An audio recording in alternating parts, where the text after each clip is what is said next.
Muy buenos días, mi nombre es Diana Carolina Insuasti y el día de hoy les hablaré sobre un docente mediador. Para iniciar con la explicación, cabe resaltar que de acuerdo a la lectura encontramos a la tríada didáctica, ¿cierto? Entonces nosotros sabemos que esta hace referencia a la relación pedagógica que se establece entre alumno, docente y contenido. Si algo de los tres elementos está ausente, la relación es desvirtual, o sea, no funcionaría de forma correcta. Muy bien. Ahora tenemos a los componentes de la tríada pedagógica o tríada didáctica. Encontramos al docente, que es quien enseña, al alumno, que aprende, y el contenido, que es para enseñar y que se aprende, ¿cierto? Ahora bien, vamos a empezar a hablar sobre el docente. Entonces, como observan, yo resalté diferentes aspectos. Iniciamos con el primero.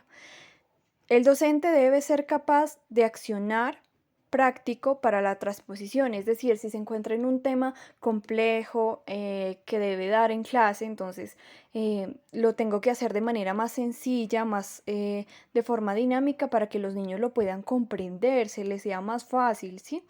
Como segundo aspecto tenemos disponer de medios para la acción. Entonces, el principal medio en educación es el discurso pedagógico, como sabemos. El profesor utiliza un lenguaje vivo para hablar con el alumno. Su lenguaje debe ser posible para la comunicación. Entonces es aquí donde el aula no solamente debe ser que el docente hable, sino que también el alumno puede intervenir, ¿sí? Ahora bien, como tercer aspecto tenemos manejar estrategias didácticas para que el alumno se apropie de objetos. El profesor debe conocer el desarrollo de los procesos de aprendizaje, tanto de manera teórica como práctica para desarrollar su clase. Y como cuarto aspecto tenemos procurar la autonomía del alumno. Entonces es importante proporcionar al estudiante un instrumento o herramientas para que él pueda aplicar, ¿sí? Para que él pueda dar solución a ese problema, a ese tema, a lo que se está realizando, ¿sí? Vamos a conocer los aspectos del alumno. Eh, es el aprendiz de la enseñanza, agente activo del aprendizaje. ¿Eso qué quiere decir? Que construye su propio aprendizaje, aporta sus características personales, cuenta con condiciones ambientales, trabaja en interacción con el docente y con sus compañeros. Por otro lado, tenemos aborda el objeto por conocer. ¿Esto qué quiere decir? Que utiliza lo que sabe para aprender algo nuevo. Aporta sus saberes previos, claro está, como para usarlos como lengua. Utiliza conocimiento enciclopedio previo, que eso es muy importante en el aula, y se vale de su experiencia anterior. También este alumno recurre a imágenes, a experiencias previas que él ya tuvo, utiliza procedimientos adecuados para cada tipo de aprendizaje, recuerda lo que aprende, toma conciencia, propone soluciones, aplica lo aprendido en situaciones nuevas, que eso es muy importante a la hora de desarrollar actividades en el aula de clase. Los contenidos. Los contenidos desde entonces son considerados como conceptuales, procedimentales y actitudinales. El día de hoy quiero hablar un poco más a profundidad de estos contenidos. En el texto los menciona, pero a nivel general, pero quisiera hablar de esto que es muy importante en el aprendizaje y dar algunos ejemplos. Empezamos con el contenido conceptual. Entonces, ustedes se preguntarán, ¿pero qué es eso? Bueno, son conocidos como esos contenidos declarativos, semánticos e interpretativos. ¿Por qué? Porque nos dan a conocer el conocimiento a través de conceptos, de información básica, ¿sí?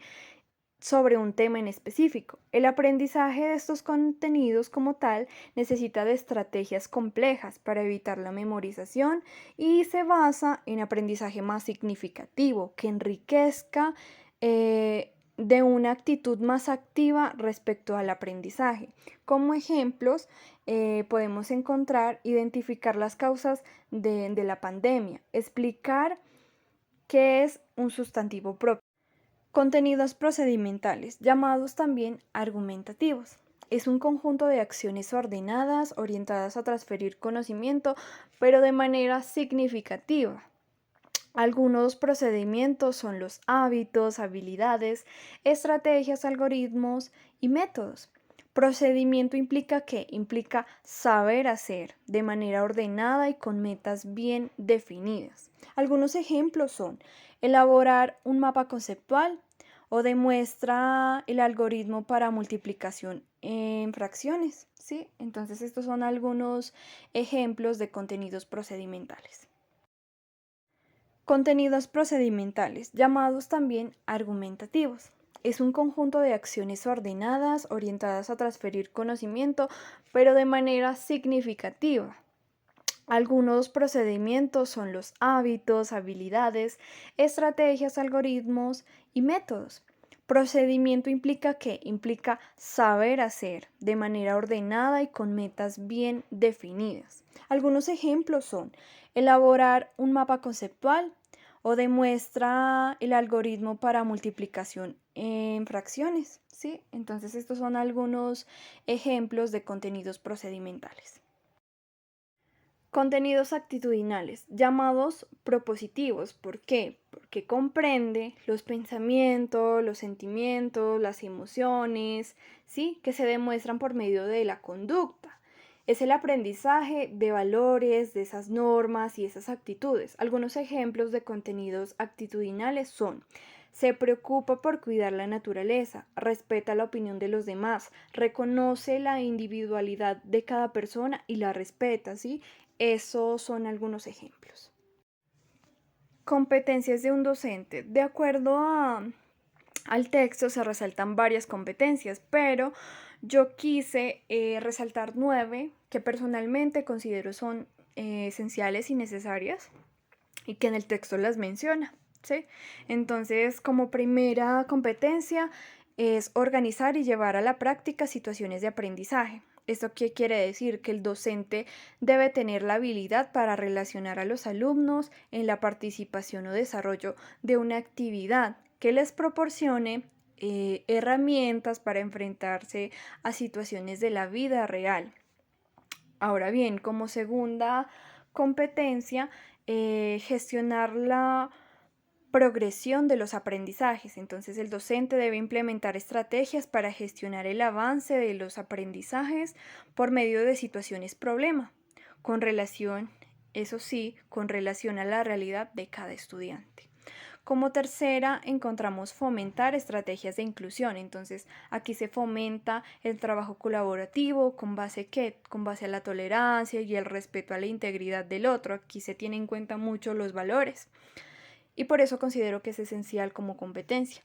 Como cuarta, tenemos implicar a los alumnos en su aprendizaje y en su trabajo. Entonces, crear estrategias que involucren el desarrollo de la capacidad de autoevaluación de su propio aprendizaje, con la finalidad de tomar conciencia del progreso que cada uno de los estudiantes ha conseguido.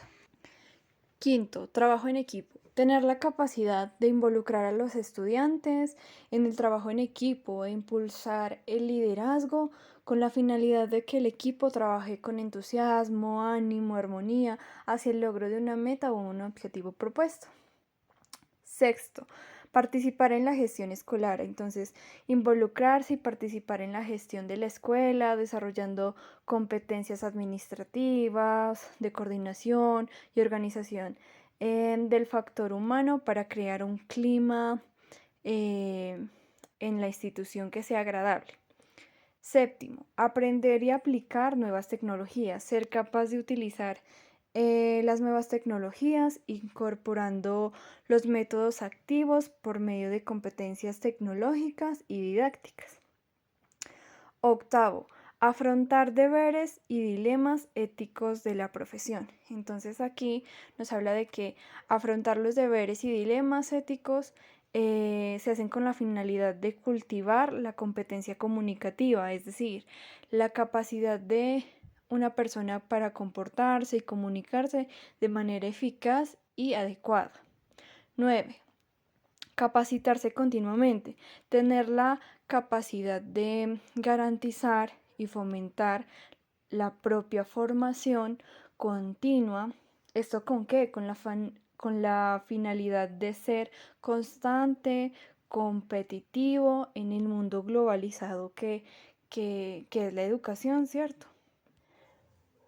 Habilidades de un docente. Para poder explicar este tema, desarrollé un mapa conceptual en el cual explica las características para ser un buen profesor o en efecto habilidades de un docente que yo considero personalmente son esenciales. Algunos aspectos que considero son que debe ser cariñoso, debe tener un buen sentido del humor, entusiasta, debe tener vocación, compromiso con la institución y con el alumnado, con los padres de familia y con la sociedad sobre todo, actuar con autonomía, dedicación, debe crear un buen clima en el aula de clase, identificación del mundo, pero no solamente del mundo, sino de la sociedad, de la realidad social, del contexto del niño, fomentar la autonomía del alumnado, que eso es importante, debe ser innovador, debe ser creativo, debe tener mucha paciencia, madurez emocional para manejar todas las situaciones que se presenten en el aula de clases,